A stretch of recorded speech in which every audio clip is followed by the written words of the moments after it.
Jangan lupa ya, like, komen, dan subscribe channel saya, Mas Reno Property.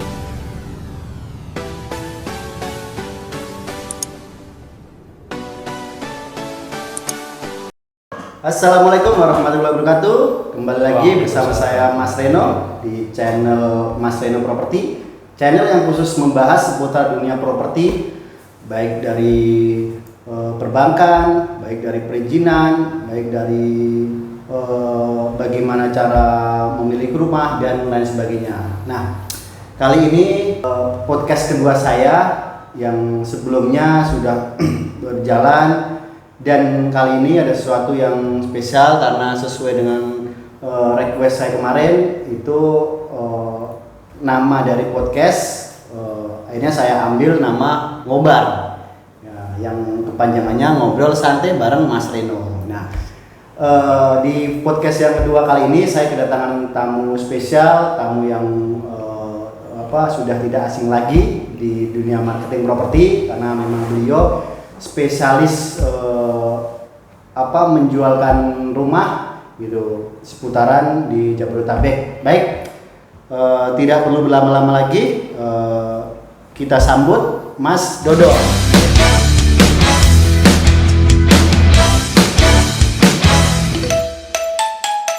Boleh dong tangan. Selamat pagi Mas Dodo. Selamat pagi Mas Reno. Bagaimana kabarnya nih? Alhamdulillah baik-baik Mas. Alhamdulillah ya. Alhamdulillah. Selamat jaga kesehatan Mas ya. Alhamdulillah. Selamat datang Mas di podcast saya Ngobar. Nah, Ngobar. Ini ngobrol santai bareng Mas Reno. Siap. Jadi kita memang di sini ngobrol santai tapi serius. Tapi ada sesuatu yang memang kita berikan khususnya untuk sahabat properti. Nah, Mas Dodo ini kan basicnya memang berangkat dari marketing properti Mas ya. Betul. Nah, itu sudah berapa lama Mas kalau boleh tahu? Sekaligus perkenalan ya, silakan. Oke, seperti yang sudah diperkenalkan sama Mas Reno tadi, saya dengan Dodo tapi tanpa L ya. Nanti kalau ada L-nya jadinya manis Mas. Tambah manis kita ya nanti kan, jadinya Dodo. Jadi tutup Dodo, udah berhenti gitu kan. Nah, memang sebenarnya sih basicnya bukan marketing juga sih. Saya sebenarnya malah orang sastra Mas. Sastra. Tapi berhubung dulu kecemplungnya di dunia interior awal-awal kan, terus akhirnya karena dunia interior kalah hitungannya mungkin kurang bersaing lah. Akhirnya saya nyemplung di properti. Jadilah marketing properti lah posisinya. Nah, itu kurang lebih di tahun 2014. 2014. Berarti sekarang udah hampir 7 tahun Mas ya? 7 tahun. Luar biasa. Berarti udah banyak mengalami pahit manisnya gitu kan. Pahit manisnya tentang jualan properti sendiri ya. Betul. Memang banyak ya suka dukanya lah. Suka dukanya. Posisinya ketika kita sedang memasarkan propertinya itu kan, rumah dan sebagainya, seperti itu Mas. Nah, awal mula itu tertarik untuk menjadi marketing properti karena kan kalau namanya marketing itu kan mungkin berbeda dengan pekerjaan-pekerjaan lain. Artinya kan di sini dituntut ya secara mental, secara kemauan juga berbeda dengan kalau kita kerja di sebuah kantor atau di instansi lain gitu kan. Ada gaji tetapnya lah. Nah, mungkin sedikit boleh sharing Mas gitu. Kenapa Mas Dodo ini bisa tertarik untuk menjadi marketing properti yang sudah hampir 7 tahun Mas Dodo geluti?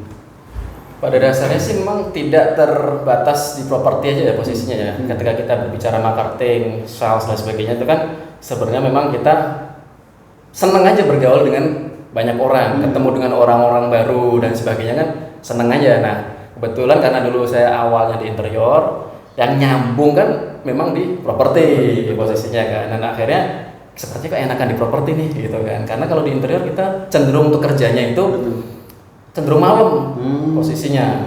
Karena memang dulu saya interiornya kan lebih ke arah di mall-mall ya pengerjaannya. Iya. Jadi cenderung malam dan itu kan kalau kita pikir nggak terlalu sehat lah untuk perjalanan hidup ya, perjalanan hidup ya. Nah akhirnya kan belajar properti dan seperti enakan properti nih.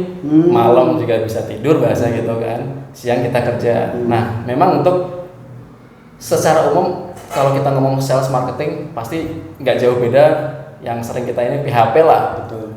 Udah sering kita wah ngajak-ngajak survei nggak taunya nggak datang-datang. Nah biasanya kalau kita ngomong apa namanya dukanya mas, udah janjian katalah jam 9, posisinya bisa jadi hujan kayak sekarang kan lagi musim hujan nih kan. Nah udah berjibaku dengan jalanan lah misalnya, nyampe lokasi plek selesai rapi-rapi bentar, nggak tahu ya mas maaf cancel dulu. Wah itu kan Jadi itu ya emang mental tadi ya yang harus ini ya. seperti itu. Nah, dari 7 tahun ini kan secara pengalaman Mas Dodo juga udah lumayan lama nih bisa dibilang gitu kan. Artinya mungkin sudah berapa puluh atau berapa ratus konsumen yang Mas Dodo bantu untuk memiliki rumah. Nah, sekaligus di tema kali ini kita akan membahas bagaimana prosedur konsumen atau alur konsumen itu bisa memiliki rumah dari yang tadinya tidak tahu apa-apa sampai dia konsumen itu bisa dapat rumah yang sesuai dengan yang diimpikan. Nah itu mas boleh mas sedikit sedikit banyak boleh lah gitu kan yang Mas Dodo selama ini sudah jalanin itu apa aja kira-kira prosesnya gitu dari awal itu sampai dia memiliki rumah gitu. Ya kalau kita berbicara mengenai proses, mungkin beberapa teman-teman yang nonton itu kan lagi tahap pencarian membeli rumah lah. Nah memang ada beberapa tahapan yang sebenarnya harus kita ketahui. Jangan sampai nanti pas sudah di perjalanan ternyata kok begini dan begitu gitu kan. Nah kalau saya bisa simpulkan tuh kurang lebih ada sekitar 7 tahapan sampai rumah itu kita dapat serah terima ya, sampai kita tempatin. Nah yang pertama itu kalau saya nyebutnya itu tahap searching. Nah tahap searching itu cari mencari. Iya. Tentunya ketika kita lagi tahap searching itu kan pastinya ya kayak kita lagi nyari pasangan gitu kan. Nah, kan katanya pilih yang benar-benar ya, nggak cuma casingnya aja gitu. Kan kita pasti nyarinya ada kriteria. Betul. Nah begitu juga dengan rumah. Ada filter-filter tertentu kan. Nah kalau kita bicara masalah pasangan, orangnya pasti mungkin orangnya harus cantik, rambutnya panjang misalnya gitu kan, tingginya sekian. Ada kriteria yang kita memang sudah pengen kan. Nah seperti itu. Nah begitu juga dengan rumah.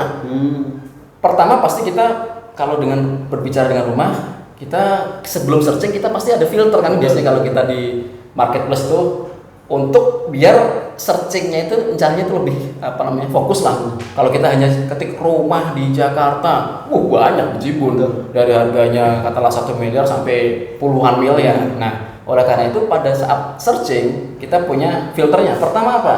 Kita menentukan budgetnya mas. Budget ini penting karena kadang-kadang beberapa yang saya temui di lapangan itu dia nggak tahu mas, ketika saya tanya Pak Ibu pembelian rumah ini itu di kisaran berapa, di budgetnya dibudgetkan di angka kisaran berapa kemampuannya lah. Nah kemampuan lah, wah saya nggak tahu mas, nyari-nyari aja sih. Ini ada beberapa yang kayak gitu, ada yang nyarinya cicilannya yang 1 jutaan tapi dia salah ngontrak rumahnya. Nah rumahnya ternyata salah milih lokasi mas. Milih lokasi juga. Rumahnya ternyata yang dikontrak rumah-rumah komersil yang notabene untuk kemampuannya ya belum cukup lah untuk kalau misalnya kita berbicara masalah KPR. Nah makanya yang pertama adalah kita harus tahu budgetnya, kemampuan kita bayar. Kalau misalnya cash kita tabungannya itu ada berapa. Kalau misalnya kita nanti KPR tuh kemampuan cicilannya itu di angka berapa. Sorry ya saya potong ya. Berbicara tentang kemampuan berarti kan kalau misalkan konsumen itu dia membeli secara KPR, artinya kan memang harus disesuaikan dengan penghasilan konsumen itu setiap bulannya. Betul. Nah, biasanya berapa mas range-nya? Misalkan nih saya punya penghasilan 10 juta. Nah, batasan maksimal untuk saya bisa mengambil rumah itu cicilan maksimal kira-kira berapa mas? Kalau 10 juta kalau kita berbicara tidak punya cicilan yang lain, untuk amannya sebenarnya sih angka 300-400 posisinya. Untuk Harga rumahnya ya? Harga rumahnya untuk amannya. Kenapa? Memang kalau kita KPR bank kan kadang-kadang itu apa yang kita katakanlah sekarang kan yang tadi saya infokan kisi-kisinya kurang lebih harganya 300-400. Ternyata nanti pas kita beli bisa jadi dapat harga yang lebih dari 400 bahkan 500 karena mungkin suku bunga BI lagi turun bisa seperti itu kan. Namun secara umum ketika kita penghasilannya itu adalah 10 juta ya paling jatuhnya sekitar 300-an. Ya kalau mau aman sebenarnya sih nggak nyampe 300 nyarinya harusnya. Cuma kan kalau di daerah Jabodetabek ini kalau kita ngomong Jabodetabek kan untuk harga rumah 200-an itu kan sudah dibilang sudah nggak ada lah itu gitu kan. Kalau sangat 300 jarang. itu kurang lebih di angka berapa cicilan? 3 jutaan kali. Oh 3 juta. 3 Berarti jutaan, kan. hitungannya 30% ya? Iya betul. Dari gaji ya. Ya kalau secara gampangnya ya gaji bagi 3 aja gitu kan. Itulah Itu nanti namanya seperti itu ya? cicilannya amannya dengan catatan kita tidak punya cicilan yang lain. Kalau nanti kita ternyata punya cicilan mobil 3 juta otomatis ya jatuhnya nanti harus nambah plafon posisinya seperti itu. Nambah DP maksudnya turun plafon seperti itu. Nah, saya sambung lagi Mas tadi Ya, Mas silakan. yang searching itu terkait budget sama lokasi Mas. Lokasi. Nah itu memang kadang-kadang orang kan pinginnya sih memang umum lah nyari harganya murah, lokasinya premium itu sudah wajar. Semua orang pinginnya gitu yang dekat stasiun, dekat tol, dekat dan sebagainya. Memang kembali lagi kalau yang tadi kita ngomong masalah apa namanya gaji. Nah kembali lagi kemampuan kitanya gaji berapa sih? Ya harap legowo gitu kan. Ketika kita kemampuan kita sadar diri ya. Kalau kita mau ya sadar diri gitu Mas. Sadar diri kalau pakai ini kan. Kalau kita kemampuannya cuma 3 juta, nyari rumahnya 300 juta. 300 juta itu ya kondisinya agak masuk ke dalam, nggak terlalu persis dekat stasiun atau dekat tol. Pasti agak ya perjalanan mungkin 20 menitan seperti itu kan. Saya pikir itu wajar posisinya kan. Nah, itu yang kalau kita mau pakai sadar diri itu. Karena di lapangan itu seringnya wah jauh. Nah, saya maunya pokoknya dekat stasiun Mas. Ini harganya 300. Wah, kalau nyarinya klaster baru, ya kan agak berat. Iya. Ada, tapi biasanya kan rumah di kampung. Atau bisa jadi gitu, ya. kalaupun baru di gang, masuk motor saja itu memungkinkan Mas. Nggak bisa KPR berarti Nah, KPR nggak bisa KPR, jatuhnya dia harus cash gitu kan. Atau bisa jadi orang lagi butuh. Udah Mas, saya jual 300 lah. Mungkin orangnya lagi ada hutang dan sebagainya harus diselesaikan saat itu juga dan nah kalau secara umum nyari yang klaster baru cicilannya kecil ya mau nggak mau agak masuk gitu Mas. Itu bagian dari searching budget sama lokasinya itu ke filter ketika kita lagi searching di marketplace lah kurang lebih itu batasannya. Karena walaupun misalkan sekarang dia posisinya itu bisa dibilang agak jauh, tapi kan kita melihatnya nanti kedepannya itu bakal rame. Betul. Itu. Iya. Mungkin sekarang ini beberapa perumahan yang dulu 10 tahun yang lalu siapa sangka orang yang dulu beli di arah itu, lu ngapain beli rumah di kalau kita ngomong tempat gym buat anak gitu kan. Nggak tahu sekarang, harganya 1 M kan. Kalau kita udah ketahuan mana ya? kayak gitu kan. Kalau kita melihat yang nggak jauh lah kayak di sekitar Kota Harapan Indah. Betul. Kota Harapan Indah sebenarnya kan itu kan ke Jakarta dekat. Tapi orang dulu melihatnya Kota Harapan Indah kalau belakang lagi Babelan. Nah itu orang lihatnya kan Babelan apaan tuh gitu kan. Tapi sekarang kalau kita ke Babelan, rame Mas. Jadi kota ya. Iya jadi kota. Dari harga 300-an sekarang masih ada. Tapi emang agak masuk gitu kan. Yang sudah dekat-dekat jalan raya besarnya 400-500. Bahkan ada 600 posisinya. Cepet ya kenaikannya Mas. Cepet karena itu tadi yang dulunya orang nggak tahu di situ secara tata kota ada tol, sekarang ada tol secara kan. Makanya secara kenaikan propertinya langsung melesat tinggi seperti itu. Ya, terus tadi selain tadi kan searching itu kemampuan, lokasi, terus nah tahap yang kedua otomatis ketika kita sudah searching dengan memfilter budget tadi, biasanya kan ada angka berapa sampai harga berapa, lokasinya di mana, kisarannya, otomatis ketika kita dapat kita telepon salesnya Mas. Kenapa? Karena beberapa informasi yang ada di marketplace itu bisa jadi kan nggak keseluruhan ditampilkan. Betul. Nah kita cross check nih ke salesnya, Mas rumah ini masih ada unit ya paling nggak kan seperti itu. Betul. harganya memang segini. Kita tanya itu ada promonya apa saja gitu kan. Ya terus memastikan lokasinya emang sekitar sini mas. Ini. Nah, otomatis harus itu ketika yaitu tadi untuk meng-cross check karena ada beberapa yang kadang kan ketika orang searching saja ada beberapa yang memang ditampilkan mapnya di situ. Orang main datang aja, serut. Nggak taunya di sana sudah habis. Ada beberapa kayak gitu. Ya. Udah jauh-jauh iklan terus masih dipasang aja ya. Nah, ternyata kan sama salesnya bisa jadi belum ke-update karena mereka biasanya kan teman-teman sales itu kan masang iklan kan banyak betul. Di banyak marketplace ada beberapa yang ke-update, ada beberapa yang belum. Orang nyampe, oh udah habis ya, padahal udah jauh-jauh. Katakanlah dari sempet tuh ada dari daerah Jakarta Pusat, Bekasi kan lumayan mas perjalanannya. Nah, ketika mereka konfirmasi dulu, nelpon ke konsumen, ke sales maksudnya. Itu kan sekaligus bikin janji surveinya bisa kapan. Nah itu tahapan yang ketiga mas. Searching, telepon ke salesnya, terus survei. Nah janjian survei. Nah survei ini sebenarnya untuk memastikan secara keseluruhan informasi yang ada tadi. Misalkan promo dan lain-lain gitu. Betul, promo, harga, unit yang kosong mana aja sih. Dengan kita survei kan enak. Oh iya, ini lokasinya di blok ini. Kita bayangkannya lebih enak.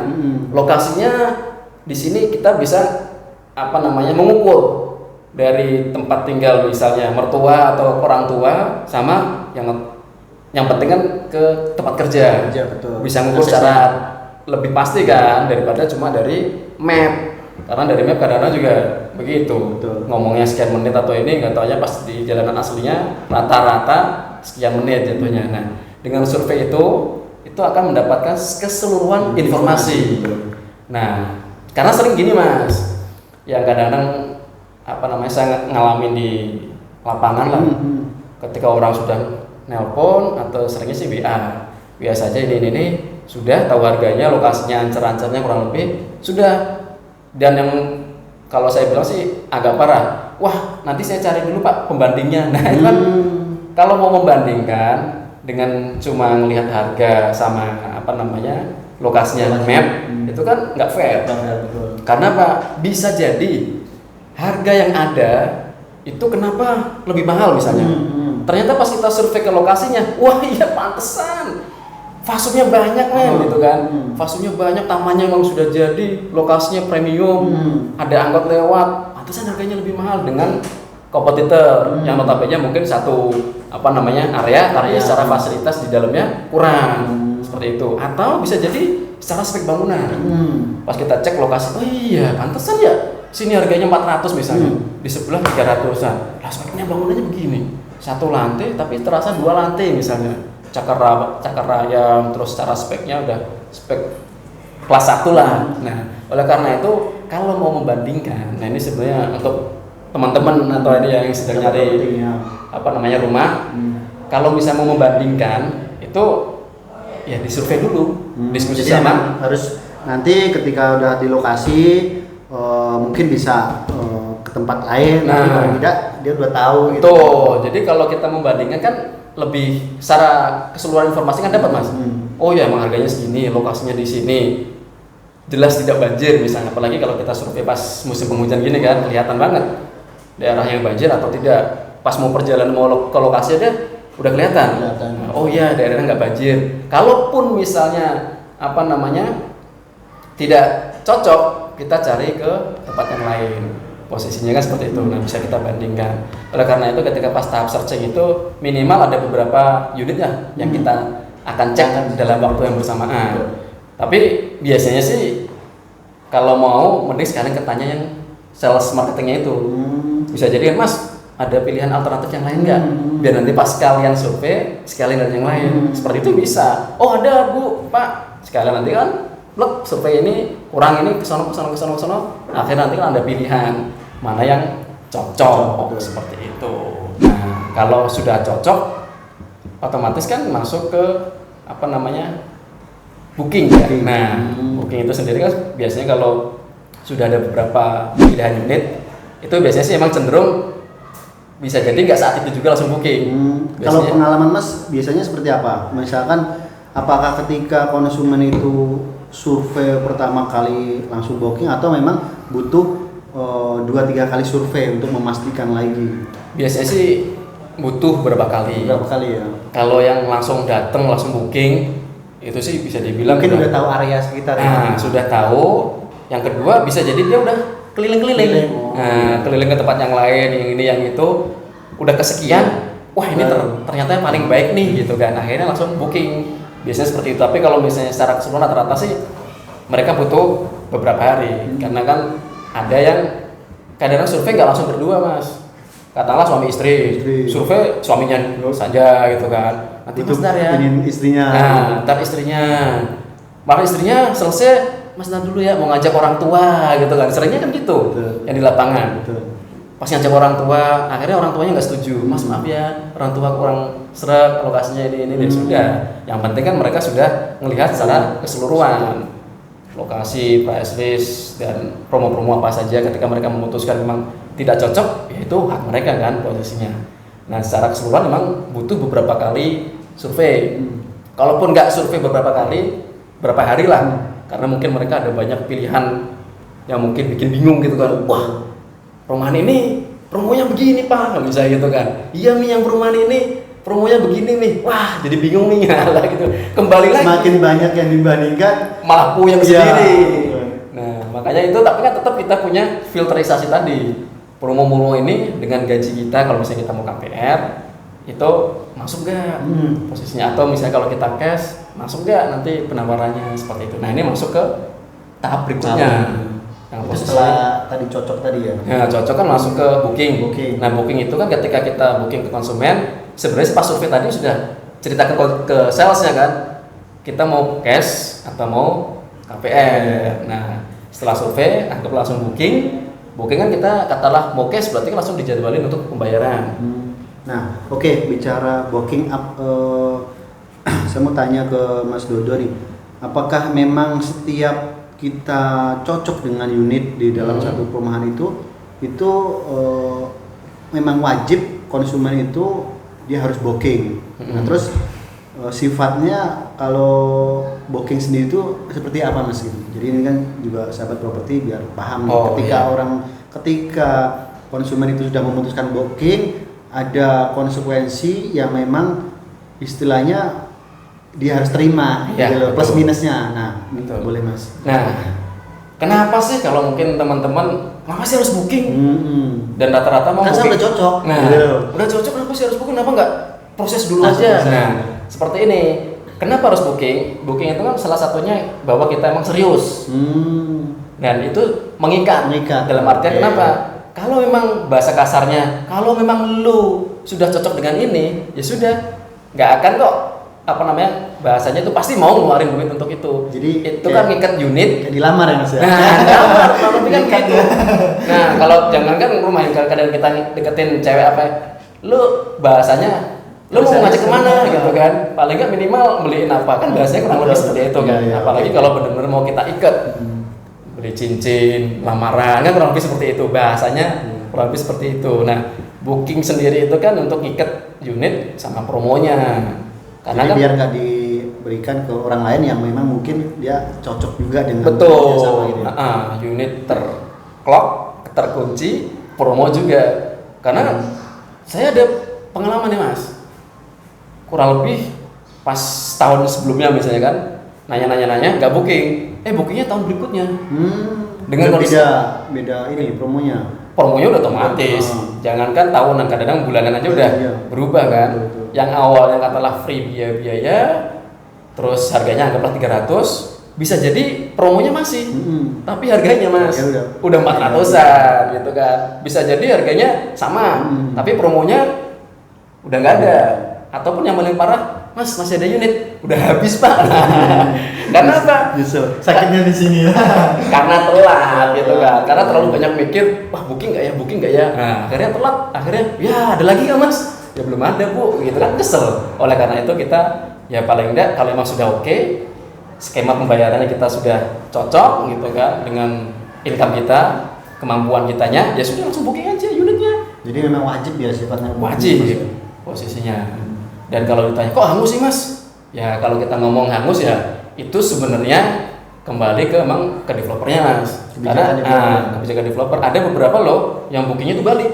Ada. Oh gitu. Ada. Cuma emang catatannya setelah laku juga posisinya. Ada yang seperti itu. Ada yang emang secara keseluruhan hangus. Kenapa? Ya karena setelah booking itu orang developer itu sudah kerja. Betul. Sudah mengeluarkan biaya-biaya ini itu, makanya kan kenapa bookingnya itu sifatnya hangus. Makanya secara keseluruhan hangus. Nah kalau yang balik itu orangnya terlalu baik aja mas. Developernya itu baik dia sebenarnya. Tapi jarang mas ya. Jarang. Dan saya dulu pernah mas bikin booking saya balikin mas. Pernah. Karena nyoba ini kalau booking saya balikin antusias pembeli itu seperti apa sih? Dan akhirnya ada, tapi jadi dimanfaatin mas. Iya, jadi dimanfaatinnya gini, kan ketika kita anggaplah dia mau KPR, kan kita tanya, Pak punya cicilan nggak?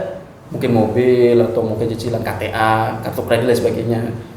Waktu itu ada mas saya mobil sama cicilan, ya paling cicilan koperasi mas, tapi nggak banyak kok gitu. Saya hitung, oh masih masuk lah. Kalau misalnya kalaupun turun plafon, paling nggak banyak, aman.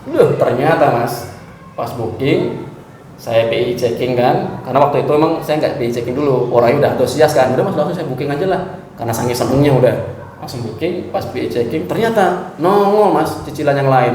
Oh jadi proses BI checking itu dilakukan setelah booking mas? Iya. Oke. Sebenarnya sih kalau sekarang saya cenderung sebelum booking. Nah, karena waktu itu kan kenapa setelah? Karena saya berpikirnya orangnya udah jujur. Saya pikirnya. Yang kedua, ya kalaupun misalnya nanti ini saya balikin aja lah kan gitu. Karena programnya saya program bookingnya balik posisinya. Nah, tapi emang bisa jadi itu karena saya syarat dan ketentuannya kurang jelas sih mas. Harusnya mungkin ini bisa ada batasan sih. Kalau misalnya ternyata ditemukan hal-hal yang lain di luar informasi awal, dia nggak bisa balik, bisa jadi seperti itu. Dan akhirnya manfaatin karena mungkin nyoba mas, kali aja mas dulu bisa bantu, bisa langsung prosesnya bisa diterima. Nah, ternyata cicilannya lumayan sih, mobil masih 80 juta, cicilan KTA 100 sekian, sama bank ini salah satu harus dilunasin mas, kalau nggak bisa lanjut. Dan akhirnya ya sudah, mungkin ya terpaksa saya balikin juga. Seperti itu. Biasanya kriteria untuk yang bisa masuk tadi kan berkaitan dengan BI checking mas ya. Nah biasanya untuk syarat konsumen itu bisa lanjut ke proses KPR itu syaratnya seperti apa sih mas untuk BI checkingnya sendiri gitu? BI checkingnya otomatis seharusnya sih dia tidak ada cicilan. Itu udah pasti masuk proses berikutnya kan. Kalaupun dia ada cicilan, pasti kan call 1 dalam artian dia ada cicilan lancar. Call itu apa maksudnya? Kolektif. Oh kolektif. Jadi pernah ditelepon gitu ya? Dalam artian dia ada cicilan lah kalau bahasanya gitu. Kalau cara gampangnya dia itu punya cicilan tapi lancar. Nah kalau call 2 itu agak nyedet lah posisinya. Agak telat. Tapi call 2 itu masih memungkinkan mas. Oh masih bisa. Nah kalau udah call 3 sekian biasanya agak berat. Nah call 2 itu bisa tapi dengan catatan dia nggak dapat bunga promo biasanya. Oh gitu. Let's say misalnya bunga promonya 8% misalnya. Karena dia call 2 ada pernah telat-telat dikit gitu bahasanya agak kurang lancar, itu jadinya 9 atau 10%. Saya dulu pernah ada konsumen kayak gitu. Tapi ternyata pas diselidiki lebih dalam, ternyata tuh sudah lama sebenarnya, tapi masih tercantum saja. Akhirnya diurus pelunasan, sudah ada, emang sebenarnya udah lunas, sudah nggak masalah. Akhirnya minta surat keterangan aja dari bank atau leasingnya itu. Akhirnya kita bawa ke bank, kita banding lah bahasanya, alhamdulillah masih bisa dan dapat bunga promo. Tapi kan kondisi-kondisi itu kan tidak semuanya bisa melihat situasi dan kondisinya juga. Ya kalau teman-teman sobat properti pasar ya. Nah, sobat properti kalau misalnya mau beli rumah, ya pastikan Anda atau teman-teman tidak ada cicilan. Kalaupun Anda pastikan cicilannya itu lancar. Karena sering terjebak mas, kartu kredit itu banyak bermasalah. Karena dia nggak sadar. Ternyata, cicilan bunga yang nggak kebayar, gulung. Ya kan kalau kartu kredit kan kalau cicilannya kecil kan nggak ditelepon sama pihak banknya, dibiarin aja. Rasa ini ya. Nah, secara sistem gulung. Tahu-tahu pas kita BI checking, ada kartu kredit 5 juta. Waduh. Berarti memang selain tadi ya, konsumen juga harus terbuka dengan marketing tentang kondisinya dia seperti apa. Itu kan buat cross check sebelum langkah ke checking gitu. Betul, iya. Karena dengan kita jujur, itu tim sales yang ada tuh biasanya ngasih solusi. Betul. Seperti ini loh Pak, atau seperti ini loh Bu. Oh baiknya nanti katalah dia ada cicilan, daripada nanti turun plafonnya jauh, dilunasin aja Bu dulu. Nggak seberapa kan, cuma sekian juta misalnya gitu, dilunasin dulu aja ini gitu kan. Nah terus bookingnya, ya kalau booking aja, bisa gitu kan. Nanti kan kadang-kadang masih ada seminggu atau 2 minggu, kadang-kadang masih bisa toleransi lah. Kadang-kadang sama developer kan, yaudah kita tunggu deh 1 bulan. Karena kita ngomongnya terus terang. Betul. Ketika kita terus terang kan ada kebijakan-kebijakan khusus. Soalnya gajinya cukup tinggi nih, masuk cuma ini doang kok. Ya ini kan cuma antisipasi biar nggak turun plafon saja, dilunasin aja sekalian. Dengan jujur kita punya misalnya cicilan atau bla bla bla nya, ada bahasanya tuh solusi-solusi yang di ini sama sales marketingnya kan lebih enak daripada nutupin ini malah repot sendiri kan. Asal booking aja, bookingnya Gus Bu, ya yang penting ini katanya, ya yaudah Mas, booking aja jatuhnya. Akhirnya merasa dia kecewa gitu. Nah, gitu. padahal dia nggak jujur, nggak terbuka. Mas boleh dong diminum dulu nih. Oh iya. Sudah kita lama ngobrol nanti lupa minumnya. Ngobrolnya terlalu banyak ya, kita minum dulu lah. Karena belum ada sponsor ya, pakai yang ada aja. Jadi tadi setelah booking itu proses by checking atau bisa proses by checking dulu baru booking ya, ada juga seperti itu ya. Kalau memang katalah pembelinya itu ragu, kadang-kadang kan ya itu tadi ketika kita konsultasi dengan marketingnya atau salesnya kan kita bisa by checking dulu nggak? Posisinya ini kalau misalnya by checking dulu, oke saya baru booking. Nah biasanya kan itu.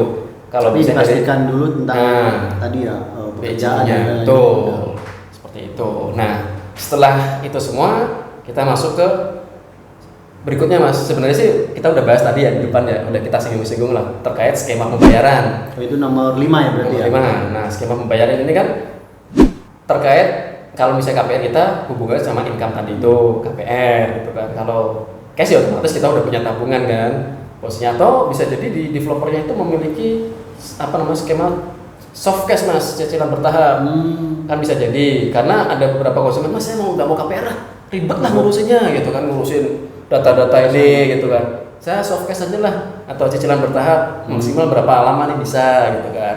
Jadi biasanya dari developer itu menawarkan untuk skema pembayaran itu berapa ini Mas?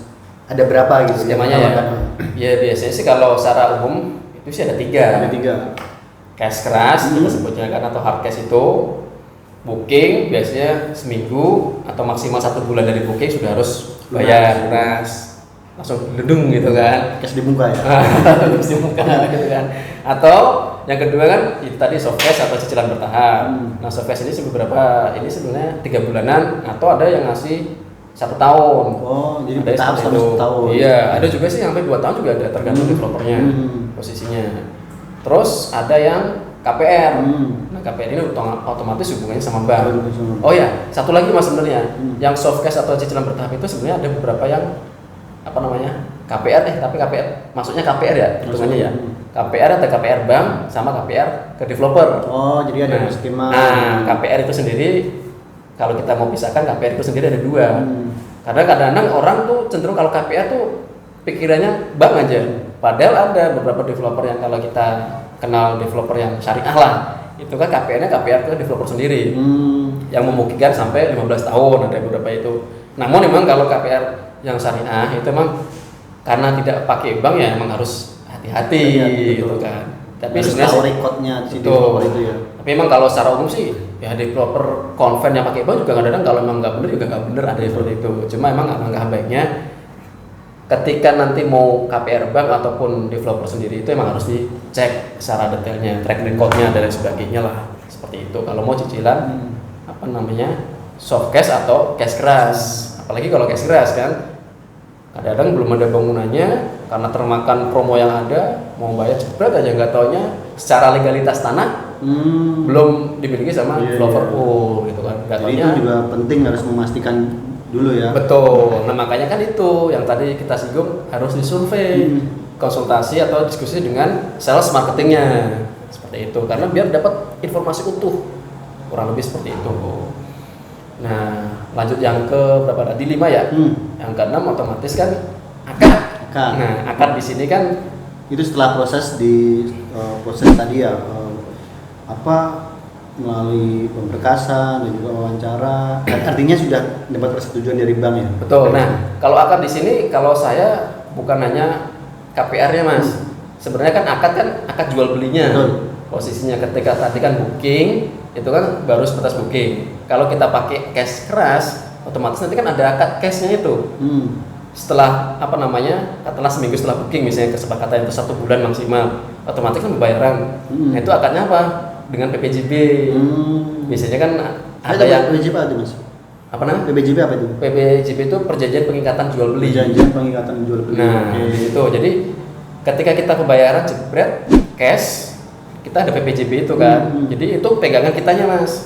Karena kan memang bisa jadi secara sertifikat itu belum pecah karena lagi proses. Karena proses pemecahan di BPN itu kan, Badan Pertanahan Nasional itu kan cukup makan waktu. Nah, sambil nunggu itu biasanya kan sama developer itu ada PPJB, perjanjian pengikatan jual beli. Nah, itu mengikat unit yang mana dengan harga berapa, biaya-biaya itu dibayarkan oleh siapa, pajak-pajaknya itu tadi, pajak penjual, pembeli dan sebagainya. Nah, itu akad yang cash.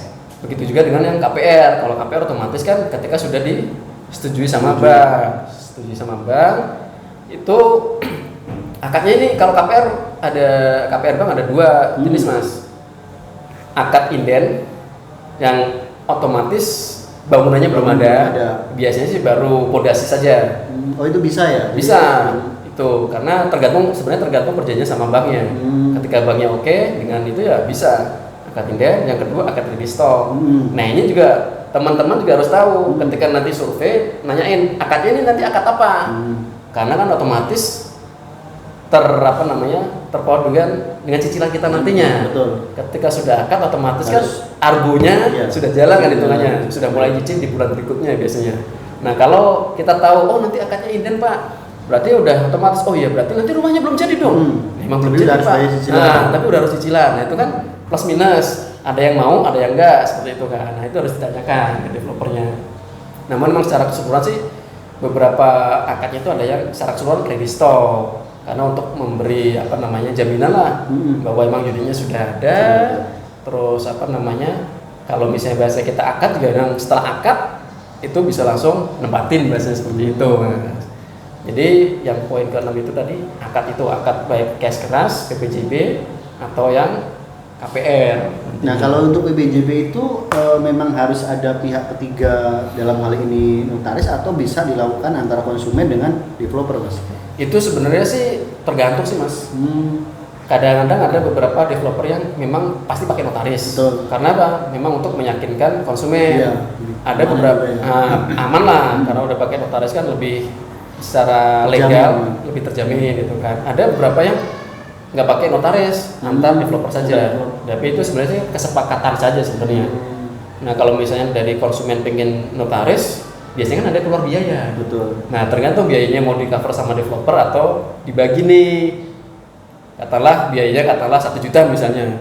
Ya developer bayar sama pembeli juga bayar, jadi 500 lah. Biasanya seperti itu. Jadi nanti bisa akad 2 kali Mas ya? Akad PPJB sama setelah proses pemecahan surat dari AJB. Selesai. AJB. Iya, otomatis. Karena kan PPJB itu sebenarnya kan memang baru perjanjian pengikatan jual beli. Artinya udah diikat secara hak, itu menjadi haknya konsumen. Betul. Gitu ya? Nah, kalau AJB itu kan sebenarnya lebih resmi lagi untuk proses nanti pembayaran pajaknya sih Mas sebenarnya. AJB itu kan akte jual beli. Nah, itu sebenarnya udah benar-benar transaksi, udah secara legalitas, ya itu udah punya haknya sih konsumen. Betul. Nah, nanti AJB itu jadi acuan untuk pembayaran pajaknya nantinya. Kan itu nanti ada tertulis nominalnya dengan harga sekian nanti ini atas nama si A si B. Ya sebenarnya sih isinya nggak jauh beda sama yang PPJB. Cuma kan PPJB lebih detail, kapan serah terimanya, lebih ke arah situ teknisnya lah kan seperti itu. Nah, kalau AJB kan lebih ke jual belinya Jual saja, beli, betul. rumahnya nomor berapa dengan sertifikat nomor berapa, harganya berapa, kurang lebih seperti itu. Kalau orangnya kurang lebih ya sama, pihak pertama pembeli misalnya gitu kan, pihak kedua penjual, kurang lebih seperti itu. Nah, memang nanti jatuhnya kalau cash keras, kalau misalnya sertifikatnya belum pecah, otomatis kan PPJB dulu. Betul. Nanti biasanya emang pas udah pecah dijadwalin untuk AJB. Karena AJB ini nanti proses pembayaran pajak sekaligus proses balik nama sertifikat. Setelah jadi sudah nanti yang sertifikat bisa diambil di notaris. Seperti itu. Jadi sahabat properti perlu dipahami ya. Jadi ketika membeli dengan sistem pembayaran secara cash itu perlu dilakukan yang namanya PBJB gitu kan. Nah, setelah itu baru dilakukan namanya AJB untuk secara resminya untuk bisa merubah dari sertifikat developer ke sertifikat pembeli. Iya, balik nama lah ya. Seperti itu. Nah, setelah akad, kalau misalnya tadi unitnya ready stock, otomatis kita masuk ke serah terima, Mas. Serah terima. Nah, ini poin yang terakhir sebenarnya, serah terima unit itu. Tapi kalau misalnya unitnya kita akadnya akad inden, ya otomatis nunggu serah terimanya agak nunggu waktu sampai rumahnya jadi. Nah, tapi pada dasarnya tahapannya sih sama. Setelah akad nanti rumah jadi, serah terima. Nah, serah terima ini sebenarnya kalau kita ini checklist unit mungkin ada beberapa bagian part rumah itu yang kurang rapi misalnya. Betul. Posisi checklist, oh ini pas kok catnya masih kurang rata misalnya, itu agak kurang ini ya, atau mungkin buka pintunya mas ini kok agak seret ya. Nah, disitulah nanti kan proses untuk BAST itu berita acara serah terima. Nah, nanti di checklist itu unit bagian apa aja mungkin yang jadi komplain konsumen. Setelah oke, kita perbaiki sama developer, misalnya itu diperbaiki, ya sudah tanda tangan serah terima dan sudah silakan. Pindah rumah gitu kan. Selamatan deh seperti itu. Artinya kalau sudah serah terima itu sudah secara tadi kewajiban developer untuk memberikan haknya konsumen itu udah ini ya udah dilaksanakan gitu Mas. Sudah selesai, tapi paling terkait garansi aja sih Mas. Kan memang ketika serah terimanya setelah musim kemarau kan belum terbukti nih. Betul. Bocor enggaknya, kan nggak mungkin mas tolong dong disiram gentengnya gitu kan, kayaknya nggak mungkin kan disiram bocor apa enggaknya. Nah, paling nanti biasanya developer nanti garansinya kalau untuk secara keseluruhan biasanya 1 bulan, rata-rata 1 bulan. Ada sih yang mungkin sampai 3 bulan, tapi itu developer baik banget itu.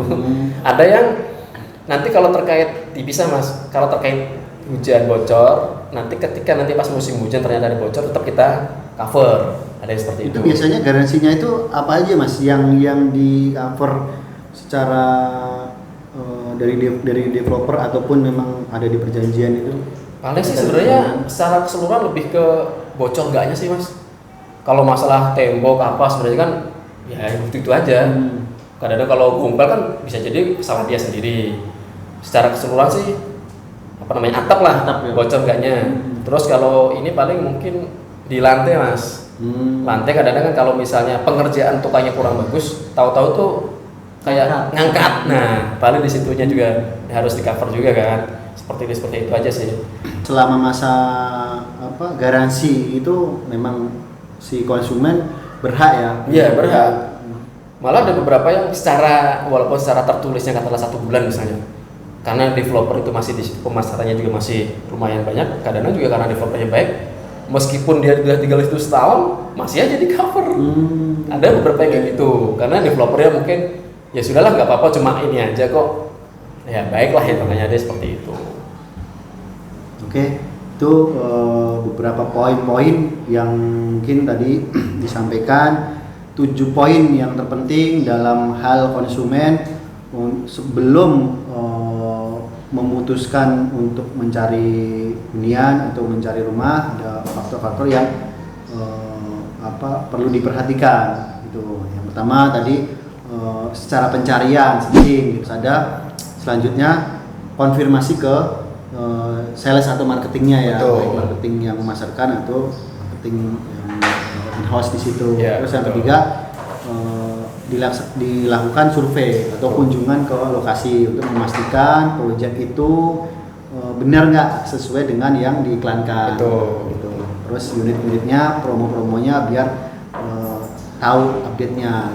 Terus jika sudah cocok langsung memberikan tanda jadi atau booking bukannya gitu ya. Booking dilakukan proses by checking itu Mas ya. Terus skema pembayaran, tadi skema pembayaran itu ada cash bertahap dan juga proses KPR seperti itu. Terus selanjutnya ada akad gitu. Setelah semua proses dilakukan atau udah beres itu akad baik yang cash atau KPR. Terus yang poin yang terakhir yang perlu Bapak sahabat properti juga pahami itu berita acara setelah terima unit. Betul. Ya, jadi sudah proses semuanya, misalkan sudah akad, baik akad cara notaris untuk cash atau akad secara perbankan untuk KPR. Betul. Nah, kan konsumen harus menerima haknya. Gitu. Haknya berarti unit tersebut ya. Betul. Unit tersebut dengan tidak ada kendala baik dari kendala bangunan ataupun kendala yang sesuai yang dijanjikan oleh developer. Ya, seperti itu. Tak terasa ya kita ngobrol panjang lebar ya. Lumayan ya. Alhamdulillah ya kita sudah hampir 50 menit kita ngobrol ya. Mungkin itu yang bisa kita sampaikan untuk podcast ngobar kali ini gitu kan. Jangan lupa sahabat properti share info ini dan juga like dan subscribe channel saya Mas Reno Properti. Dan juga bagi sahabat properti yang mau bertanya atau konsultasi langsung dengan narasumber kita Mas Dodo bisa komen di bawah ini saya ataupun langsung di YouTube-nya Mas Dodo. Silakan Mas. Sampaikan. Ya, posisinya kita juga ada channel YouTube namanya Gria Impian. Gria Impian Mas. Ya, nanti bisa mungkin dicantumin di bawah ini. Ya. Untuk nama channel, dan bisa follow akun IG saya di Dodo_Gria Impian. Gria Impian. Nanti bisa lihat di link di bawah ini. Seperti itu teman-teman. Nah, sebenarnya kalau misalnya teman-teman atau sobat properti mau beli rumah, jangan sungkan-sungkan, telepon aja salesnya, konsultasi aja. Meskipun kita mungkin ternyata rumahnya terlalu mahal bagi saya Mas, ngomong aja nggak apa-apa. Saya nyarinya yang 1 jutaan Mas cicilannya, misalnya kalau kita ngomong masalah KPR.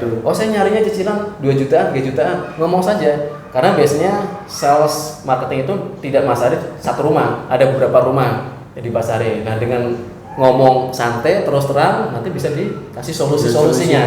Ya, jadi rencana teman-teman untuk memiliki rumah juga akan cepat prosesnya kan, daripada nanti malu nggak nelpon ini itu cuma nanya-nanya aja, nggak ada follow up berikutnya, tahu-tahu tahun 2025 gitu kan. Terima kasih. Oke, jangan lupa tetap saksikan podcast ngobrol santai bareng Mas Reno Properti di channel yang terkece Mas Reno Properti. Ya, selamat pagi, salam sahabat properti. Jangan lupa ya, like, komen dan subscribe channel saya Mas Reno Properti.